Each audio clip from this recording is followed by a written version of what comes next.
Para los que se han conectado, estamos esperando unos minutitos a que se acaben de conectar las demás personas. Entonces, no sé, unos 5 minutitos mientras llega todo el mundo.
Listo.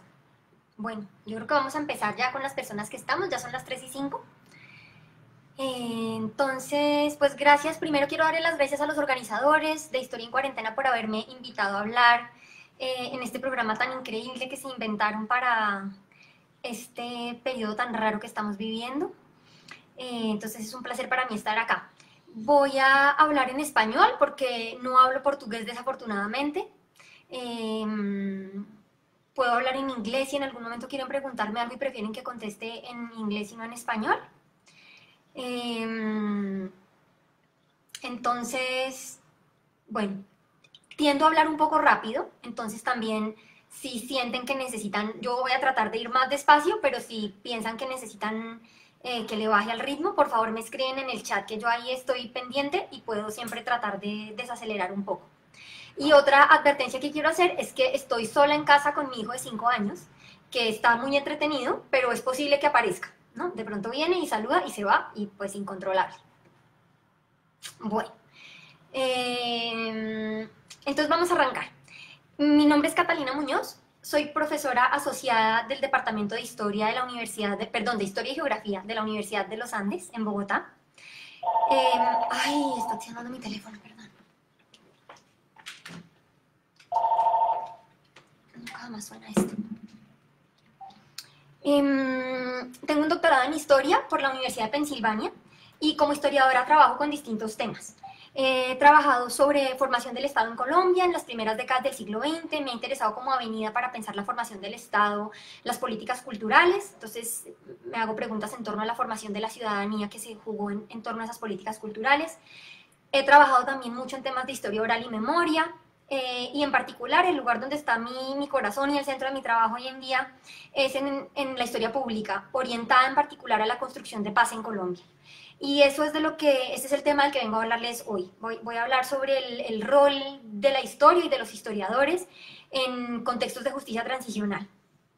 Voy a utilizar el caso colombiano porque es el caso sobre el cual estoy trabajando y para que tengamos un ejemplo, pero voy a tratar de agarrar ejemplos de otras realidades también para que podamos ver los paralelos y que esto que voy a discutir hoy realmente aplica a cualquier sociedad que esté transicionando de pasados caracterizados por violaciones masivas de los derechos humanos a ojalá futuros donde tengamos sociedades más justas.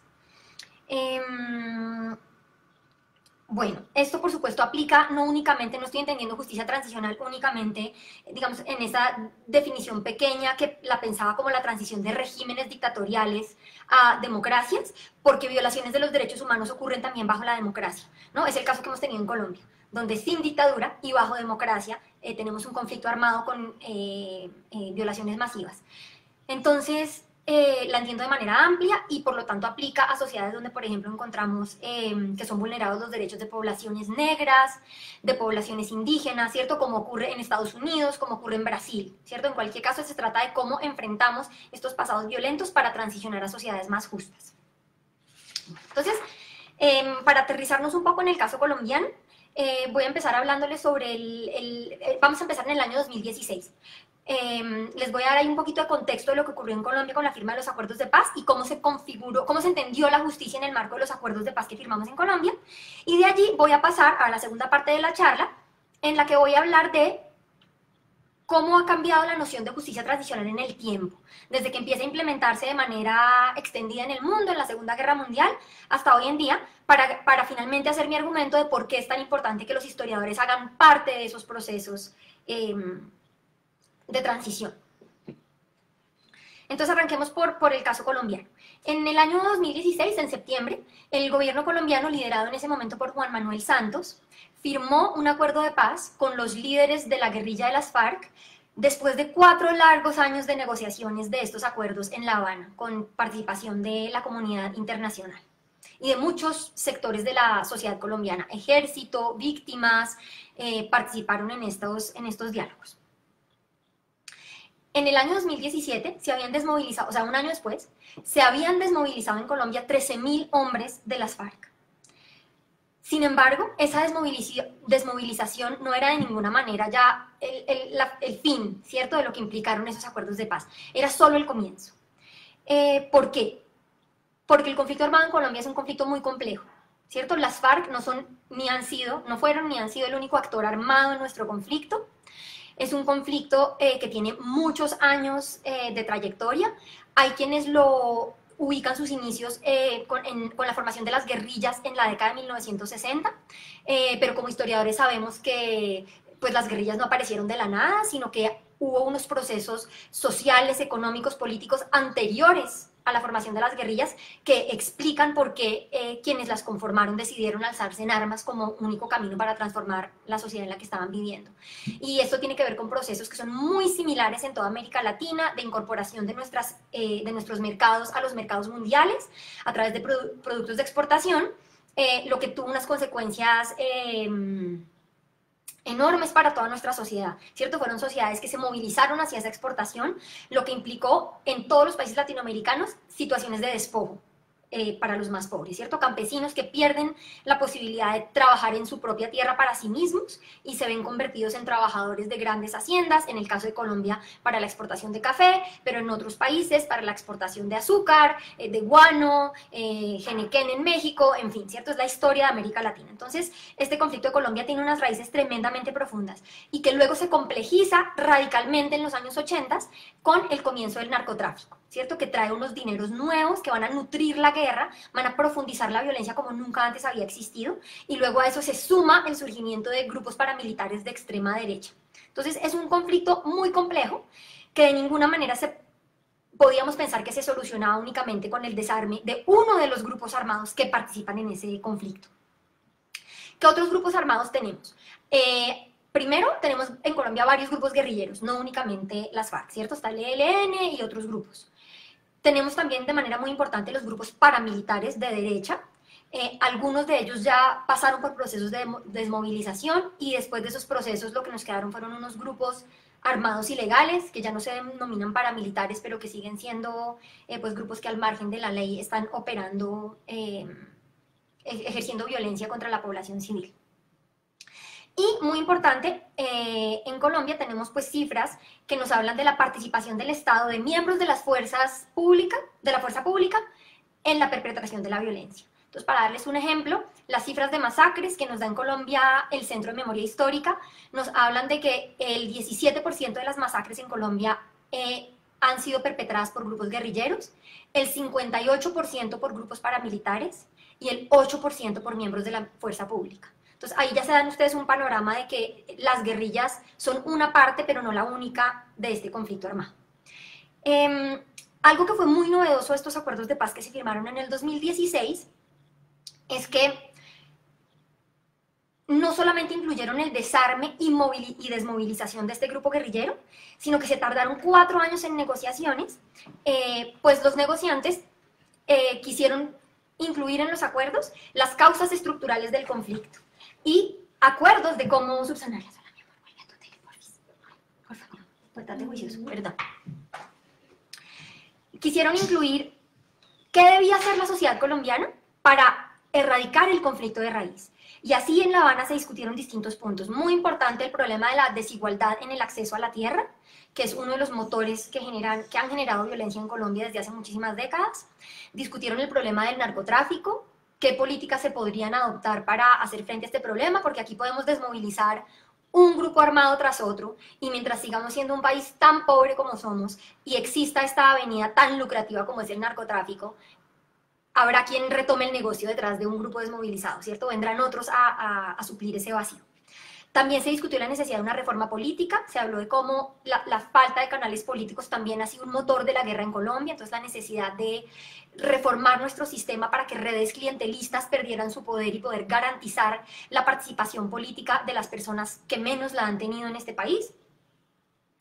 Se tuvo en cuenta, por ejemplo, un enfoque de género, pues el conflicto en Colombia, como tantos otros conflictos del mundo, ha estado marcado por una fuerte victimización de las mujeres, ¿cierto? Los grupos armados no se han limitado a tomarse un territorio, masacrar a quienes se les oponen, reducir a la población, sino que estas formas de violencia han estado acompañadas constantemente y desde todos los actores armados por una violencia contra las mujeres, ¿cierto? Violación de las mujeres, abuso de las mujeres en los distintos lugares.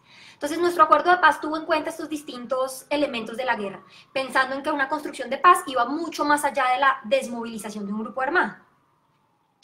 Dentro de estos acuerdos de paz se montó, por ejemplo, un sistema de justicia transicional que promovió una noción de justicia que se convirtió en un tema muy debatido en Colombia, y aquí es donde quiero que centremos mucho la atención.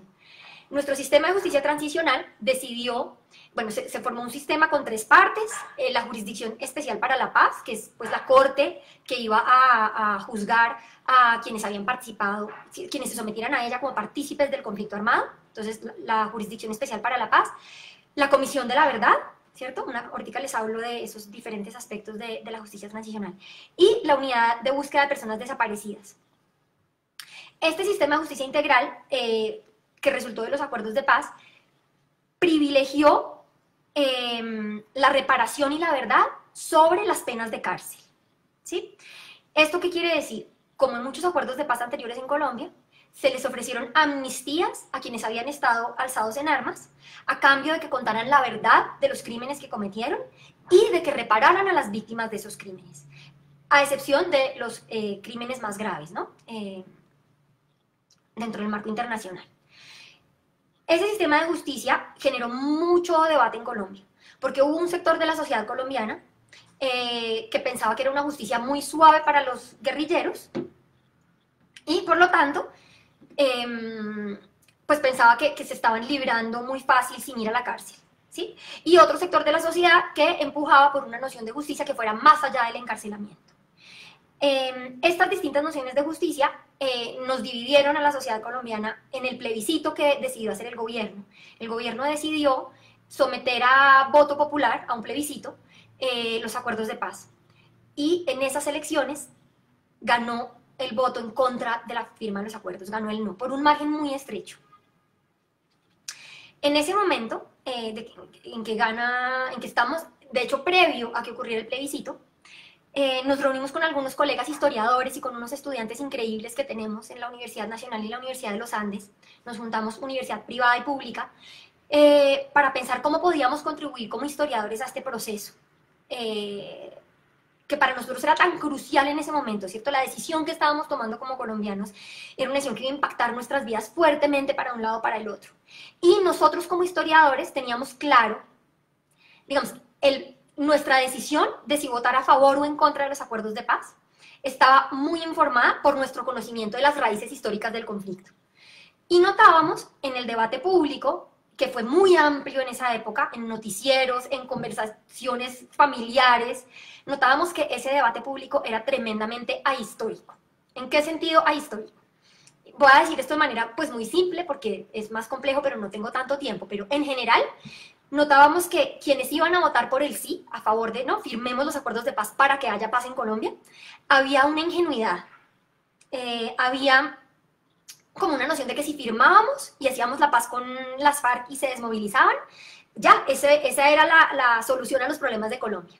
Y lo que nosotros como historiadores notábamos es que ese momento, si bien esperanzador, era solo el comienzo, que la verdadera construcción de paz es una montaña enorme que tenemos adelante nuestros los colombianos y que requiere no solamente de la voluntad de unos líderes, de un grupo armado y de un gobierno, sino que requiere que todos nosotros como sociedad civil entendamos las dimensiones de lo que aquí ocurre, entendamos el rol que jugamos cada uno de nosotros en la generación de las desigualdades que generan conflicto y el compromiso de parte de cada uno de nosotros de transformar eso. Entonces veíamos muy simple algunas posturas frente al sí, ¿no? De vamos a firmar y va a haber paz, ¿no? Como historiadores sabíamos que el reto es mucho más complejo.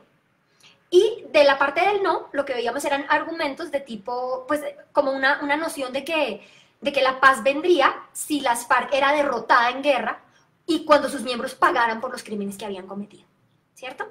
Y ahí también nosotros como historiadores pensábamos, no, o sea, esta visión de blanco y negro, de buenos y malos, ¿cierto? Si hacemos que estos malos paguen va a haber paz, no tiene en cuenta esos malos por qué se volvieron malos, por qué son malos, ¿cierto? La gente no nace mala, nadie nace con ganas de matar al vecino, pero ¿qué es lo que ocurre en nuestras trayectorias de vida para que optemos eventualmente por ese camino de las armas? Y como historiadores teníamos herramientas para pensar eso y para entender a los victimarios a una luz distinta, ¿cierto? Que no quiere decir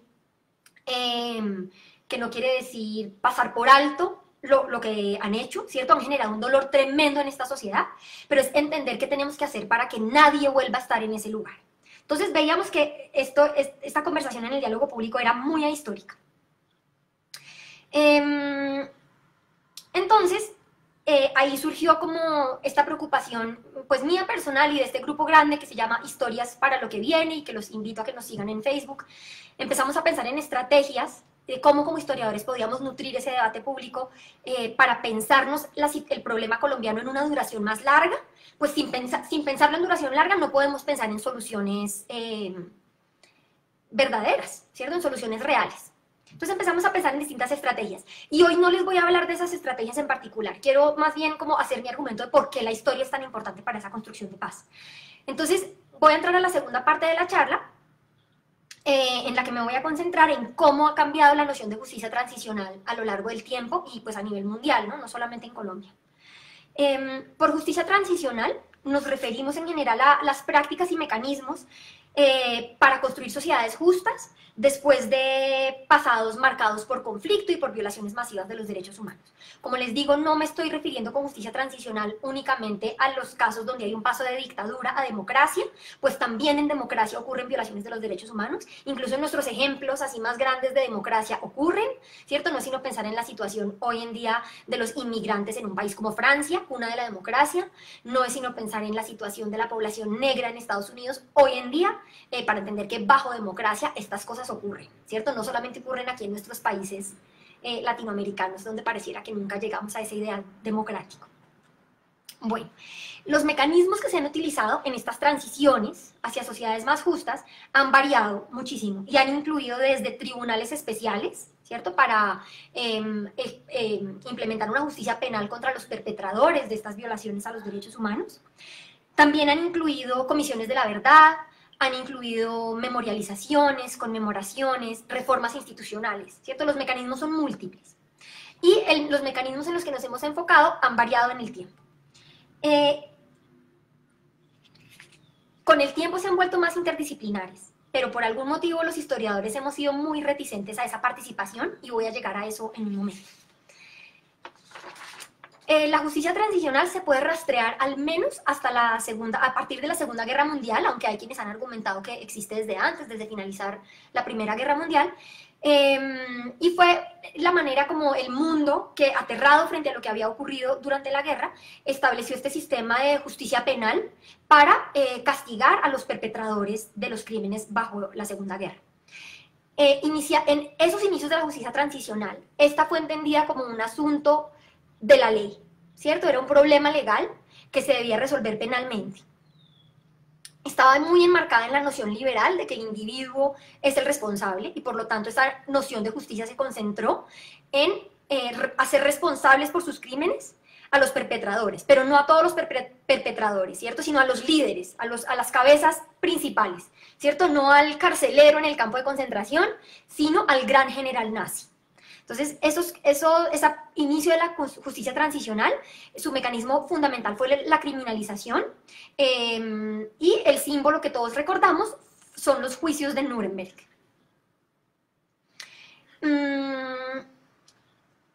Desde entonces, nuestra noción de justicia se ha expandido muchísimo. Tuvimos sobre todo una época muy fuerte de justicia transicional en la década de los 90, cuando se desmontaron muchos regímenes autoritarios en el mundo, ¿cierto? Caso cercano a nosotros, el Cono Sur, también Centroamérica, Suráfrica. Entonces fueron muchos los casos en el mundo donde se instauraron procesos de justicia transicional, al transicionar ahí sí de regímenes dictatoriales a democracias. En ese momento, nuestra noción de justicia se expandió bastante y no se quedó limitada a la criminalización. En la década de los 90 surgió un concepto nuevo y fue el derecho a la verdad, ¿cierto? Muchas víctimas, digamos, del aprendizaje que quedó de la Segunda Guerra Mundial, fue muy claro que para que las víctimas sintieran que se hizo justicia, no era suficiente con que los grandes generales pagaran criminalmente, ¿cierto? Siempre quedaba el sinsabor primero de ser escuchado, ¿cierto? ¿En dónde está el escenario dentro de esta justicia para que nos oigan? Y para que la sociedad, en un conjunto más grande, reconozca lo que ocurrió y reconozca su parte, ¿cierto? Porque todo el sistema de violación a los derechos humanos que establecieron los nazis implicó la participación de mucha gente, incluyendo la sociedad civil, que se hizo la vista gorda, ¿no? Que miró en otra dirección. Entonces, cuando vinieron estos procesos de justicia transicional, en la década de los 90 se incorporó esa noción de la importancia del derecho a la verdad de las víctimas y de ir más allá de la criminalización de algunos individuos. El mecanismo entonces que surge allí y que reemplaza, digamos, la corte, como fue el caso de los juicios de Nuremberg, el nuevo mecanismo que va a privilegiarse son las comisiones de la verdad, ¿cierto? Que se instauran en los distintos países. Vamos a encontrar casos, por ejemplo, como el surafricano, donde se privilegió la verdad sobre la criminalización, al punto que se ofrecieron amnistías para que quien confesara, diera la verdad de lo que ocurrió, no tuviera que pagar cárcel, ¿cierto? Entonces ahí empieza esa reconceptualización de si la cárcel es la manera para la justicia o si hay otras maneras de lograr justicia. Bueno, el producto principal de esas comisiones de la verdad fueron los reportes, que se produjeron muchísimos en distintos lugares del mundo. En el caso de Brasil, el Nunca Más, ¿no? Tenemos múltiples reportes en Guatemala, que generalmente terminaban con recomendaciones para los gobiernos, ¿cierto? De transformaciones institucionales que debían ocurrir para poder, en efecto, transicionar a la democracia. Y de la mano con esa pregunta de cómo hacer que la sociedad sanara, empiezan también otros mecanismos como las conmemoraciones, ¿cierto? Celebrar, tener un día anualmente en el que recordamos a las víctimas, tener monumentos, los museos de la memoria, que también hay muchos, ¿no? En América Latina los conocemos bien. Entonces ahí ya hay una concepción de justicia muy distinta. Hoy en día, que ya estamos un par de décadas, hasta 3 décadas retirados de esa anterior etapa de justicia transicional, tenemos muchos análisis que también han evaluado lo que ocurrió con esas comisiones de la verdad, preguntándose qué tanto nos lograron acercar esos mecanismos a sociedades justas y en paz, o qué hizo falta, ¿no? ¿Dónde fallaron? Em, perdón, aquí la distracción. ¿Dónde están, mi amor? ¿Por dónde te están viendo? Me están viendo por esta camarita y yo necesito que tú estés muy juicioso en tu tele para no distraerme. Gracias, mi cielo. Bueno, uno de los problemas que los análisis que tenemos hasta hoy en día nos han mostrado, que ocurrieron con esas comisiones de la verdad, es que si bien las comisiones de la verdad invitaron a distintos sectores de la sociedad a venir y dar su testimonio, con mucha frecuencia ocurrió que las personas venían, daban su testimonio, pero no se cuestionaban su verdad. ¿Cierto? Seguimos en sociedades donde cada cual mantuvo su verdad, su lógica de por qué fue justo que yo participara en esta guerra de esta manera, y eso no facilitó la reconciliación, ¿cierto? En otros casos tuvimos comisiones de la verdad donde algunas verdades fueron silenciadas, lo que tampoco ayuda, ¿cierto? Porque queda el conflicto latente allí debajo. Ese es el caso de Serbia y de Ruanda también, por ejemplo, ¿cierto? Entonces, aprendimos que esas comisiones de la verdad se quedan cortas en algunos casos cuando se quedan únicamente en el elemento de la memoria, de la necesidad de reconocer que esas violaciones de los derechos humanos ocurrieron, que es fundamental y necesaria, pero lo que hemos reconocido es que no es suficiente con quedarnos con esa indignación y decir como sociedad no queremos esto más y reconocer a las víctimas, sino que es importantísimo entender el por qué. ¿Por qué llegamos? ¿Por qué fue posible en nuestra sociedad que estos actores armados perpetraran esos crímenes? Y ahí es donde la historia se vuelve fundamental, ¿no? Los análisis recientes nos sugieren que para lograr una transición efectiva a una sociedad en paz, donde haya reconciliación y sobre todo donde podamos garantizar la no repetición, es fundamental enfrentar, visibilizar y enfrentar las causas estructurales del conflicto, ¿cierto? Que entendamos cuáles son esas raíces que tienen que ver con desigualdades siempre, socioeconómicas, raciales, de género, de clase, que generan la violencia, ¿cierto? Por ejemplo, reconocer que no solamente es la violencia causada por lo socioeconómico, sino las estructuras culturales que nos acompañan, ¿cierto? En sociedades como las nuestras poscoloniales, donde tuvimos imperios que nos colonizaron y donde la esclavitud fue una realidad, hoy en día los conflictos que tenemos hacen palpable la persistencia de racismos que nos acompañan de tiempo atrás. En el caso colombiano, la afectación del conflicto armado sobre poblaciones afro en el Chocó, por ejemplo, sobre poblaciones indígenas en el Cauca, por ejemplo, no se puede entender si la reducimos al problema del narcotráfico contemporáneo o de la minería ilegal contemporánea, porque estas poblaciones han sido afectadas de manera diferencial que otras poblaciones. Entonces, para ellos es clarísimo, para una persona afrocolombiana es clarísimo que su afectación como víctima no solamente pasa por haber estado en el lugar equivocado y en el momento equivocado, sino por ser negro, porque persisten en nuestra sociedad esos racismos. Entonces, esos problemas vienen de mucho tiempo atrás, ¿cierto? Y si no los subsanamos, no vamos a tener una reconciliación y una no repetición verdadera. Esto implica entonces que otras disciplinas participemos de estos procesos de justicia transicional, ¿cierto? Que no los dejemos en manos únicamente de abogados, que son fundamentales, ¿cierto? Necesitamos una justicia penal que acompañe esto, ¿cierto? Necesitamos los jueces en la Justicia Especial para la Paz en Colombia, pero necesitamos también participación de otras disciplinas. Y el argumento que yo hago hoy entonces es por la participación de los historiadores, ¿cierto? Nosotros tenemos un elemento que otras disciplinas les queda más difícil aportar, y es la habilidad de pensarnos el presente en larga duración, ¿cierto? Para nosotros es evidente que las raíces de estas violencias son estructurales, y eso quiere decir que vienen de tiempo atrás, y que la transformación para una sociedad justa no pasa únicamente por los victimarios y su desaparición o transformación, sino por la transformación de cada uno de nosotros, ¿cierto? Cómo cada uno de nosotros participa en estos procesos de violencia, por ejemplo, al mantener valores que permiten que esa violencia ocurra sin tomárnosla en serio. Cuando miramos para otro lado, cuando a una población indígena le quitan sus tierras, por ejemplo. Entonces, es fundamental para que podamos superar estas visiones del conflicto centradas en víctimas y victimarios, que los historiadores participemos, que enriquezcamos el debate público. Es una participación que no es la del sociólogo que hace su recomendación de política pública para que en 4 años la desigualdad disminuya. No, nuestra participación como historiadores es una participación que requiere un pensamiento también a mucha más larga duración, porque la transformación que nosotros podemos ayudar a generar no ocurre de la noche a la mañana. Yo no cambio formas de pensar basadas en la discriminación de género de un día para otro, ¿cierto? Tengo que estar aliado con pedagogos, por ejemplo, para transformar a las generaciones que vienen. Esto, por supuesto, ya para terminar, voy a hacer este último punto, tiene unas implicaciones para nuestra ética como historiadores, ¿cierto? En nuestra formación en general, por lo menos en la que yo recibí de historiadora, así, en investigación, pregrado, maestría, doctorado, la ética de la historia que yo aprendí fue la ética de la rigurosidad en el manejo de las fuentes. Y era una ética que siempre me la enseñaron asociada a que había que mantener una objetividad que se mantenía si yo estaba al margen de cualquier posición, ¿cierto? Solo si yo como historiadora garantizaba mi neutralidad, podía mantener esa ética de la rigurosidad. Y el argumento que yo quiero hacerles hoy, voy a terminar con esta idea provocadora, es que tenemos que ampliar nuestras nociones de la ética profesional. Pues para mí no es suficiente, es necesaria esa rigurosidad, es importantísima para que nuestro conocimiento tenga credibilidad.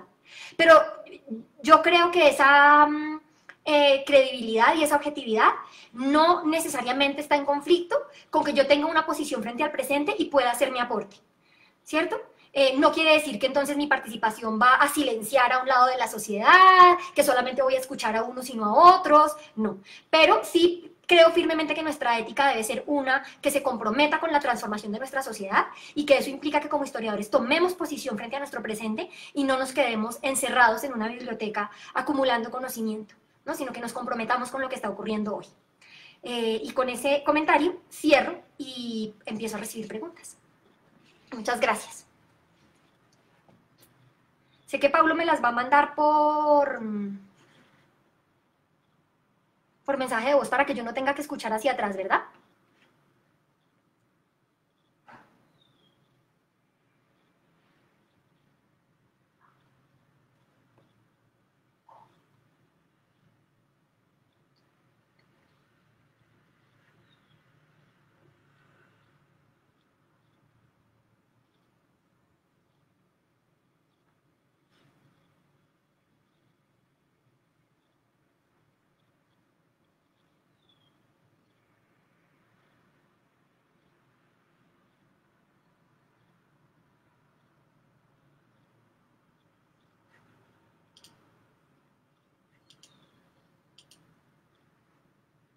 Yo estoy aquí esperando a recibir las preguntas para poderlas contestar.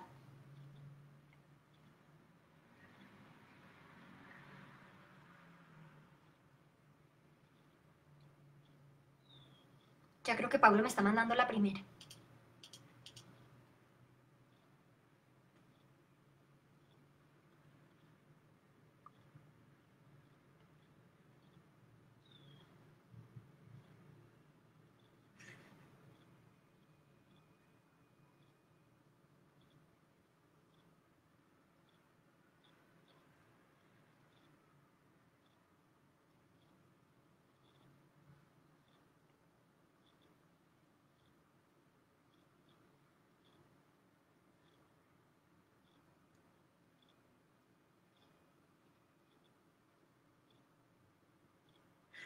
A ver, si ya me llegan las preguntas a mí, no. A ver. La primera pregunta viene de Paulo Paruquel. Te felicita por la exposición. La pregunta es, ¿el concepto de justicia de transición es útil para dar cuenta de un conjunto amplio de realidades históricas? ¿En qué situaciones dictatoriales son sucedidas por situaciones dichas democráticas? De un punto de vista de longa duración, la impresión que se queda, especialmente en América Latina, es que las dictaduras, o al menos el autoritarismo y la cultura política antidemocrática, no se trata de un periodo de excepción, pero son de facto la regla general. Las excepciones son los momentos democráticos. ¿Concorda con esto? Ay, se me acabó la pregunta, no llegué al momento de la pregunta. Ah, sí, ya entendí la pregunta. Sí, Paulo, gracias por tu pregunta. Absolutamente. Y por eso hice la aclaración de que cuando hablo de justicia transicional no me refiero únicamente al paso de dictadura formal a régimen democrático, porque como tú bien dices, en América Latina tenemos muchos ejemplos donde estructuras propias de la dictadura han operado en tiempo democrático, ¿cierto? Donde la cultura autoritaria está presente. El caso colombiano es clarísimo, ¿cierto? Colombia se precia de ser uno de los pocos países en América Latina que no ha tenido dictadura, realmente, porque la corta que tuvimos fue invitada por por los partidos políticos, en fin. Pero eso no quiere decir que hayamos estado ausentes de estas prácticas dictatoriales que ha habido en el resto de América Latina, ¿cierto? Por ejemplo, estados de excepción permanente, torturas por parte del gobierno mismo, desapariciones forzadas de personas en contexto no dictatorial. Y sabemos que esta cultura política autoritaria también ha estado presente en países latinoamericanos que sí han tenido dictadura en contexto de no dictadura. Entonces estoy totalmente de acuerdo con esa noción. Y creo, por eso digo que en ambos casos mi argumento de que la historia debe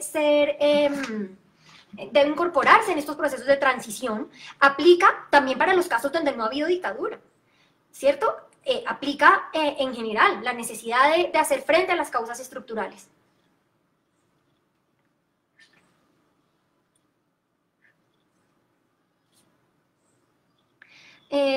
Voy a seguir ahí. Pablo, veo una pregunta de Malena Bedoya. ¿Podrías ampliar la relación de la Comisión de la Verdad y el Estado en Colombia? Bueno, esa pregunta, así como me la haces, Malena, está como un poco amplia, entonces no sé si esto que voy a responder satisface tu pregunta o no, si no me la haces más específica. Pues la Comisión de la Verdad es producto de estos acuerdos de paz, ¿cierto? Y por lo tanto es un producto del Estado colombiano, ¿cierto? Está creada por ley, su institucionalidad dentro del marco legal colombiano no está en tela de juicio. La relación que tiene hoy en día un poco en pugna con el Estado colombiano tiene que ver con que tuvimos un cambio de gobierno al implementarse los acuerdos de paz, del gobierno de Juan Manuel Santos, que fue el que trabajó en esta paz. El presidente que tenemos actualmente, que es Iván Duque, ganó la presidencia liderando al sector que votó en contra de los acuerdos de paz. Entonces, hoy en día lo que tenemos es un gobierno, ojo, que es distinto que un Estado. O sea, el Estado y la Comisión de la Verdad es parte del Estado colombiano. Pero el gobierno actual llegó al poder liderando la oposición contra ese sistema de justicia transicional. Entonces, hoy en día nuestro gobierno tiene una relación muy tensa con la Comisión de la Verdad, con la JEP, la Jurisdicción Especial para la Paz, pero son instituciones estatales perfectamente sancionadas por la ley.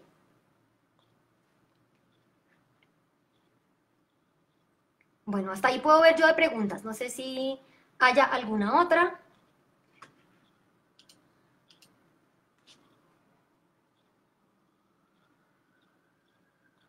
Creo que ahí Pablo me está enviando otra. Voy a ponerla para que puedan escuchar. La segunda pregunta de Malena Bedoya, que es, ¿podrías ampliar la...? Ya, la de Malena Bedoya ya la contesté.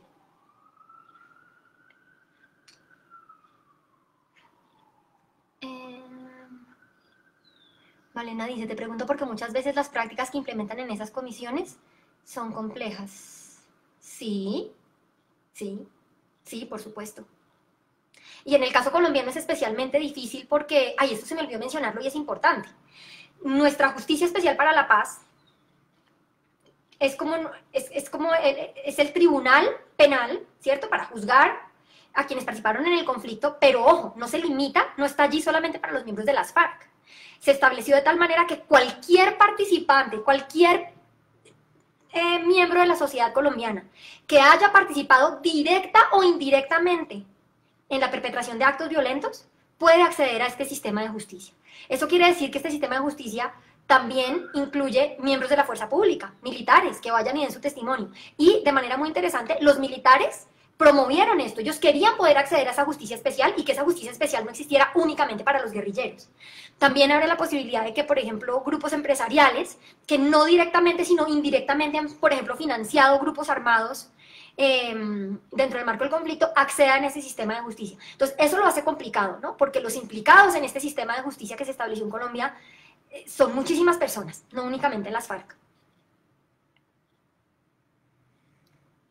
Sí, Sebastián me pone el caso del Centro de Memoria Histórica. O sea, este momento para la historia pública en Colombia es increíble, porque también tenemos un Centro de Memoria Histórica que Sebastián Álvarez, que está allí participando en la discusión, un colega muy querido de la Universidad del Rosario, me pone a recordar este caso. Nosotros tenemos un centro de memoria que tiene más de 10 años de historia, de trayectoria en el caso colombiano, salvaguardando la memoria de las víctimas del conflicto. Pero hoy en día, bajo el gobierno del presidente Duque, el presidente cambió su director por alguien de su línea, ¿cierto? Que cuestiona, por ejemplo, la existencia de un conflicto armado en Colombia. Entonces, la pugna por la memoria hoy en día en este país, digamos, es un asunto que para nosotros como colombianos es durísimo, pues es muy doloroso ver que el gobierno adopta políticas que silencian la existencia del conflicto, que silencian a ciertos grupos de víctimas, pero es interesantísimo y es el momento para que como historiadores participemos. Veo otra pregunta. ¿Cómo la ciencia histórica puede dar cuenta de una realidad marcada por el anticientificismo y el antiintelectualismo? Sí, que desacredita esa realidad. Conocimiento histórico sobre las dictaduras. Sí. Gracias por tu pregunta, Leo. Sana, un minutito, por favor. Quiero ¿Una chocolatina? Pero la de las grandes. Trata de sacarla, trae tu banquito, que con el banquito lo logras, porque ahorita no puedo ir, trae tu banquito azul. Perdón. La pregunta que haces, Leo, es tremendamente relevante ahorita, porque lo estamos viendo en Colombia, se está viendo en Brasil claramente, en Estados Unidos, y es cómo este antiintelectualismo va tomando auge en el mundo, y es tan frustrante ver estos gobiernos que quieren negar realidades, ¿cierto? Que para nosotros son tan visibles y tan concretas. Y esto nos hace, nuevamente, o sea, si ante esto nosotros no reaccionamos y no dejamos de solamente publicar libros para que lean nuestros colegas, sino que abrimos espacios en los medios de comunicación, ¿cierto? Nos abrimos el lugar para que nuestras voces puedan hacer un contra a ese gran poder que está negando realidades. O sea, a mí me preocupa muchísimo esa situación que tú expones ahí, que se niegue, por ejemplo, las desapariciones bajo una dictadura, nuevamente, algo que para nosotros como historiadores es tan obvio, tenemos que reclamar nuestro lugar en los medios, en el debate público para hacer contra estos discursos. Anita Luque, sí, qué bueno verte aquí conectada. Realmente me gusta tu perspectiva de larga duración. ¿Cómo puedes explicar los porqués para el público en general en el largo presente, cuando hay un déficit? Sí, un déficit de aprendizaje sobre el pasado, cuando los apagones y las negaciones promueven una especie de amnesia social. Sí, esto es una pregunta para mí también muy importante. Sí, vivimos en sociedades con un déficit enorme desde la educación básica, primaria, ¿cierto? No sé, la verdad no conozco esto también en el caso de Brasil, pero en el caso de Colombia, en los colegios no necesariamente se enseña historia de Colombia. Hay mucha gente que no conoce la historia de Colombia porque la asignatura de ciencias sociales ha sido utilizada para toda suerte de cosas, ¿no? Pues educación cívica, pero ahí entra hasta la educación sexual, entra dentro de las ciencias sociales, y la historia se pasa por alto. Entonces sí es un reto enorme porque nos enfrentamos a sociedades que no conocen. Mis estudiantes de la universidad, que entran a la Universidad de los Andes, que es una universidad para estudiantes privilegiados, y yo doy mi curso de Historia de Colombia y me sorprendo constantemente de que los estudiantes, mi clase es la primera vez que oyen hablar de estos procesos históricos del país. Entonces ahí hay un vacío enorme que subsanar, y la conclusión un poco a la que yo he llegado es como una combinación. De un lado, para nosotros como historiadores, para explicar esos porqués, pues implica una transformación de todos nuestros esquemas para explicar lo que para nosotros nuevamente es obvio, pero con un lenguaje al que pueda acceder otras personas, ¿cierto? No hablar de estructuras causales, sino hablar en un lenguaje comprensible. Y pues nosotros estamos aprendiendo y trabajando a crear productos, digamos, que sean atractivos para un público más amplio, como pueden ser podcasts, pero ha sido un aprendizaje porque no estamos entrenados como historiadores para explicar esos porqués a un público que no tiene la formación. Pero la otra cara de esto es que yo estoy cada vez más convencida que esta transformación tenemos que apuntarla a los niños, ¿sí? Que es muy difícil transformar la manera de pensar de alguien ya adulto y viejo y mayor, y que tenemos mucho más esperanza si este cambio viene desde los más pequeñitos. Entonces yo, en mi caso personal, yo estoy empezando a incorporar a mis proyectos a pedagogos, ¿cierto? Maestros de colegio que tienen la experiencia de trabajar con niños y profesores de la Facultad de Educación que nos ayuden a insertar estrategias pedagógicas a nuestros programas. También quiero mencionar dentro de Historias para lo que viene, hay un área muy bonita que la lidera la profesora Constanza Castro, que se llama Historia entre Todos, y son una serie de talleres sobre historia en las bibliotecas públicas, se hacen estos talleres. Y allí el objetivo es precisamente fomentar ese pensamiento de larga duración en los asistentes, ¿cierto? La idea, ¿cómo hacemos para que personas que no han escuchado sobre esto aprendan a pensar cosas cotidianas de su hoy en la larga duración y por lo tanto posicionarse como actores históricos con agencia para la transformación, para el cambio social? Bueno, Felipe Pinilla, un exalumno, qué alegría ver un comentario por acá. La ética, ahora a mí me surge la pregunta de cómo reconciliar eso con los diversos e incluso antagónicos compromisos de historiadores dentro y fuera de la academia.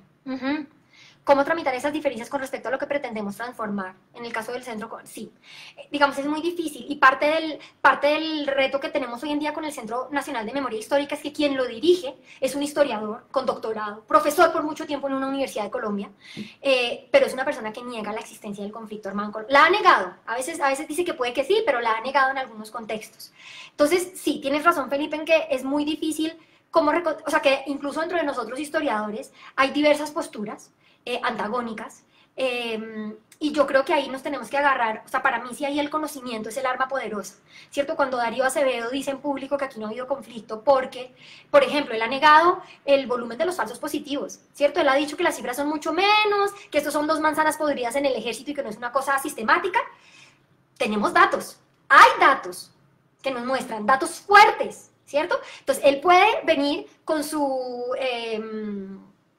discurso de que todas las cifras que produjo el Centro Nacional de Memoria Histórica están tergiversadas. Bueno, pues vamos a cómo construyó el Centro de Memoria sus cifras y vamos a tener en cuenta que el Centro de Memoria no se inventó esas cifras, usó los archivos del Estado mismo, ¿cierto? Fue a los datos de la Defensoría del Pueblo, fue a datos del propio Estado colombiano para sacar sus conclusiones. Entonces ahí yo pienso que la lucha la tenemos que dar con nuestro rigor científico, ¿cierto? Desde los argumentos. Las afirmaciones que hace Darío Acevedo son desmontables con evidencia que tenemos, ¿cierto? Décadas de investigación en ciencia social en Colombia nos dan los argumentos. Bueno, Natalia me pregunta, profesora, gracias por la felicitación. Los historiadores han sido vistos por muchos como adoctrinadores, comunicadores de medias verdades. Aquí nos están empezando a decir lo mismo. Subjetivos en sus exposiciones. Frente a ese contexto, ¿cómo practicar esta nueva ética de los historiadores que usted menciona? Rigor metodológico sí. Aquí nos está pasando lo mismo y yo creo que simplemente es una acusación que a quienes no les convienen las verdades que estamos diciendo, sueltan esa acusación, sueltan esas acusaciones de una manera muy ligera, ¿cierto? Aquí en Colombia se nos llama mamertos, que básicamente es una manera despectiva para referirse a los pensadores de izquierda, ¿cierto? Entonces es algo muy despectivo. Y nos dice eso, cada vez que uno menciona cualquier postura pro acuerdos de paz o no, entonces es que estos mamertos. Pero a mí me parece que son acusaciones muy facilistas, ¿cierto? Y que también tenemos que aprender uno se indigna de que se lo digan, pero también aprender que pues son palabras necias, ¿cierto? Que me demuestren de dónde vengo yo a hacer una mamerta. Y yo, en cambio, demuestro con mi actividad que lo que yo hago está rigurosamente fundamentado, y bueno, quizás estoy hablando desde un lugar muy idealista, pero creo que es difícil, digamos, no los vamos a silenciar, nos van a seguir mandando estas acusaciones de que nosotros somos los adoctrinadores. Pero creo que nosotros tenemos las herramientas metodológicas para mostrar la solidez de nuestros argumentos, mientras que ellos no las tienen, ¿no? Entonces el tema es cómo logramos que en nuestra sociedad sigamos creyendo en los argumentos bien basados, ¿cierto? Y yo pienso que son desde prácticas que en el chat de la familia, y tengo aquí a varios de mis miembros de familia conectados, donde la gente circula la grabación de WhatsApp, que a alguien le llegó y que según un médico no sé dónde tal cosa, pues es enseñar, ¿no? Es pedagogía cotidiana. ¡Ey! ¿De dónde viene esto? ¿Quién lo dijo? ¿Por qué creemos todo lo que nos llega al WhatsApp? ¿No? Y es una pedagogía cotidiana, ¿cierto? Es algo que para los historiadores es obvio. Nosotros no creemos nada que no sepamos la fuente. ¿Quién lo dijo? ¿Cuándo lo dijo? ¿Dónde lo dijo? ¿Y qué interés tiene de convencerme de eso? Entonces, ¿cómo hacemos para que esta metodología que nosotros ejercitamos tan naturalmente, ¿no? Uno ve un video en Facebook y lo primero que se pregunta es, ¿esto de dónde vino? ¿No? ¿Cómo hacemos para que es entrenamiento en ciudadanía? Y es, nuevamente, que con humildad nos salgamos de nuestro argumento superhistoriográfico aquí con mis colegas a hacer pedagogía cívica en el mundo, creo yo. Bueno, eso con Natalia, Anita Luquesi. Sí, con los niños, yo creo. Jairo Melo, también, qué gusto verte aquí, Jairo. Lástima que llegué tarde. ¿Qué tan relevante es compartir una historia de la paz en Colombia en un país que parece siempre ha estado en guerra? ¿Cuál es la respuesta del público cuando se enteran que el país, a pesar de su historial conflictivo, también ha vivido importantes experiencias de negociación y paz? Sí. Pues mucho de nuestra tarea ahí, Jairo, que tú señalas es precisamente también romper narrativas que nos acompañan y que no necesariamente son ciertas, ¿cierto? Una de las grandes narrativas en Colombia es esta de que somos un país violento que solo ha tenido guerra. Y sí hemos sido un país con mucha guerra, pero pues si comparamos nuestro siglo XX con otros, digamos, la violencia en América Latina ha sido, sí, es que es la historia del capitalismo en el tercer mundo. Es una historia de violenta, ¿no? Pero en Colombia tenemos esta noción, yo la discuto mucho con mis estudiantes, ¿no? Los estudiantes llegan a mi salón de clase convencidos de que es que los colombianos somos violentos, ¿no? Y a mí me cuesta desmontar eso, ¿no? Es como decirles, a ver, ¿quién de ustedes tiene ganas de matar al vecino? ¿No? Yo les garantizo que hay que entender esto de dónde viene, ¿no? Y entender que en nosotros está la capacidad para una cosa y para la otra como seres humanos. Entonces yo creo que pues ahí tenemos también un trabajo grande de desmontar esas grandes narrativas. Hay un libro muy bonito que salió, lo voy a hacer aquí publicidad el año pasado, ay, ahora se me está escapando el nombre, editado por Margarita Garrido, por Daniel Gutiérrez y otros, se llama La Paz en la República, para el caso colombiano, y lo que hacen es una lectura del siglo XIX colombiano, que siempre hemos pensado, yo lo enseñaba así, yo les decía a mis estudiantes, el siglo XIX es el siglo de las guerras civiles, y ellos en ese libro demuestran que hubo más años de paz que de guerra en el siglo XIX, y nos hablan de cómo se hizo la paz en el siglo XIX, todo el aprendizaje que tenemos en Colombia de hacer la paz. Entonces también hay como ese trabajo de divulgar esa otra cara de la historia, ¿no? Creo yo, no sé qué tan... Bueno, ahí creo que yo estoy al día con las preguntas que veo. No sé si se me quedó alguna en camino.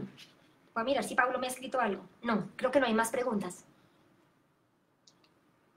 Bueno, si no hay más preguntas, pues les agradezco a todos la atención. Alguien aquí, otra pregunta, Daniel Twigliti. Hola, profe, actualmente estoy trabajando en la Comisión de la Verdad y nos enfrentamos al debate entre memoria y verdad. ¿Cómo podemos superar esta dieta para que la labor de esclarecimiento se concentre en la pregunta de qué nos pasó como sociedad y cómo centrar nuestra narrativa de las personas victimizadas? Saludos desde Medellín. No, pues esa pregunta, esa es la labor difícil. Yo creo que para empezar sí es muy importante diferenciar, es que esta relación entre memoria e historia o memoria y verdad es una relación muy tensa, ¿cierto? Porque son cosas distintas, pero tremendamente interrelacionadas, ¿cierto? Por ejemplo, yo no puedo llegar a la verdad sin pasar por la memoria, porque la memoria es la evidencia, ¿cierto? Tengo que hablar con las personas para que me cuenten, pero eso no quiere decir que le tengo que creer a todo el mundo lo que me dice, ¿cierto? Mi labor como historiador para pasar de la memoria a la verdad es triangular fuentes, contrastar, ¿cierto? Salirme del testimonio, ir a buscar en la prensa, en los archivos judiciales, en los archivos de la policía, ¿no? Hacer toda esta labor para que cuando yo llegue a esa verdad o esa historia ya, a pesar de que está, no a pesar, está enriquecida por esas memorias, ¿cierto? Sin ellas no tendríamos nada, pero tiene un valor agregado y le está prometiendo a quien la lee que se hizo un trabajo metodológicamente juicioso y riguroso, ¿cierto? Por ejemplo, le estoy prometiendo a quien me lee que consulté memorias no solamente de un lado, no solamente de un grupo, sino de varios lados, ¿cierto? Toda historia tiene varias, ni siquiera dos caras de la moneda en el caso colombiano, ¿no? Varias caras de la moneda. Entonces, es un debate muy duro para el esclarecimiento y de mucho tacto también, porque toda víctima, en Colombia tenemos víctimas militares que han sido víctimas de minas antipersonales, tenemos empresarios que han sido secuestrados, tenemos campesinos que han sido desaparecidos, que han sido desplazados de sus tierras. Entonces tenemos víctimas de todas las esquinas del conflicto. En muchos casos, perpetrador ha sido víctima y quiere ser reconocido como víctima, ¿cierto? Entonces el gran reto es ese de dar esa amplitud, de poder hablar desde un lugar de tanta legitimidad, en tanto incluyente, pero también en tanto riguroso, para que todos puedan acceder a mi verdad. Creo que parte del problema que tenemos con Darío Acevedo Carmona, digamos que en la dirección del Centro de Memoria Histórica debería haber alguien que genere esa credibilidad para los distintos sectores. Y él no es esa persona. Él genera credibilidad para algunos sectores de víctimas, pero no para todos. Muy contrario a la Comisión de la Verdad, ¿cierto? Donde el padre Francisco de Rú es alguien con una legitimidad enorme. ¿cierto? Porque él ha hecho, la manera como él ha hecho su trabajo, de verdad, y antes de ser comisionado, ¿cierto? Ha sido una manera tremendamente incluyente, ¿cierto? Que ha reconocido el dolor de víctimas de todas las orillas, pero que ha llamado la atención sobre la importancia de reconocer sobre todo el dolor de quienes han sido más silenciados. Sí, entonces yo creo que, o sea, esta tarea, Daniel, esa pregunta que me haces, pues es la del millón, y es frustrante. Yo también que hago este trabajo, hay días que uno dice, pero esto no, pero yo creo que hay que seguir haciendo la vuelta. Silvia Villalba, Silvia, otra exalumna. Gracias por la pregunta. ¿Cómo crear lazos de iniciativas descentralizadas y libres como historias para lo que vienen? ¿Cómo crear lazos de iniciativas con pedagogos licenciados? No, eso sí es, Silvia, yo ahí lo que... Este trabajo de historia pública, sea para la justicia transicional o para lo que sea, en mi concepción, tiene que ser colaborativa y tiene que generarse desde un lugar donde el historiador reconoce sus habilidades y lo que tiene para aportar, pero también reconoce sus carencias y lo que tiene para aprender de los otros, ¿cierto? Entonces, estas iniciativas como Historias para lo que viene, nosotros en Historias para lo que viene no llegaríamos muy lejos si no nos abrimos a otros conocimientos. Para empezar, yo les hablo de mi experiencia particular en Historias para lo que viene. Entonces dijimos, nuestro objetivo es, o uno de nuestros objetivos fue enriquecer el debate público desde la historia. Entonces hay que contar historias no en libros para mis colegas, sino en otros medios para un público más amplio. Lo primero de lo que nos dimos cuenta es que los historiadores no sabemos contar historias. Contamos historias aburridísimas. Nos enseñan a escribir unos textos, no muy bien argumentados, pero aburridos. Entonces, ¿qué nos toca? Pues asociarnos con quien sí sabe contar historias, ¿cierto? Periodistas, artistas. Una foto dice mucho más de lo que yo diría en 100 páginas. Entonces, yo creo que cómo crear los lazos, Silvia, pues es hacernos habilidades nuevas, ¿no? Que nuestra habilidad no sea solamente ir al archivo donde no tengo que hablar con nadie, sino hablar con la gente. Yo me he vuelto pues una promotora de, ¿no? Yo hablo y hablo de mi proyecto porque me encuentro al diseñador, al cinematógrafo, al, ¿no? Que quiere colaborar y participar. Entonces yo creo que hay que hablar de esto. Yo no he tenido problema. Yo, por ejemplo, cuando decidí que quería tener una aproximación pedagógica, empecé a acercarme a profesores que conocía la Facultad de Educación y encontré gente interesada que se montó al barco y ahí están ahorita conmigo en la lucha. César Vázquez opina que Francisco de Rú no es de fiar. Bueno, tendríamos que conversar. A ese cura marxista no le creo nada. Bueno, esto es un buen ejemplo. César Vázquez, gracias por tu comentario. Pues a mí me parece que más que la afirmación en el aire, a mí me gustaría oír las razones, ¿cierto? ¿Por qué no es de fiar? ¿Qué ha dicho que sea mentira? O, ¿no? Para que podamos conversar, ¿dónde está la evidencia? O ¿por qué no la evidencia? Pero ¿por qué no le crees? ¿Por qué dices que no es de fiar? Rodrigo Zampayo, saludos de Brasil, profesora. Sí, Jairo, estoy de acuerdo. Sí, el ejemplo que pone Jairo está buenísimo. Nos acaban de nombrar en un cargo para víctimas en el Ministerio del Interior al hijo de un paramilitar convicto en Estados Unidos. Ahora, los hijos no tienen por qué pagar por los crímenes de los padres. Ese no es el problema con este personaje. El problema es que él ha defendido públicamente a su papá, cree que es un héroe, cree que no debe nada ante la ley. Y esto pues es un paramilitar que está en la cárcel en Estados Unidos. Entonces esta persona no debería estar representando víctimas en Colombia. Los historiadores no sabemos contar historias. Sí, yo sé, es terrible. Y es horrible. Bueno, y no quiero decir todos, ¿no? Algunos hemos aprendido algo en el camino. Y hay algunos que sí, hay algunos que es increíble leer. Pero en general, a mí no me enseñaron a contar historias. Sí. Listo. Lo que estoy al día en comentarios. No sé si me brinqué alguno.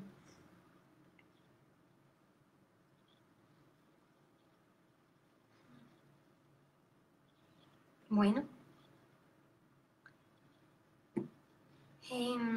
Yo creo que si esto es todo, pues muchas gracias nuevamente por la paciencia aquí con mi compañerito de casa que se asoma de vez en cuando. Y pues muy agradable un espacio para pensar en cosas distintas a la cuarentena. En cuarentena. Muchas gracias.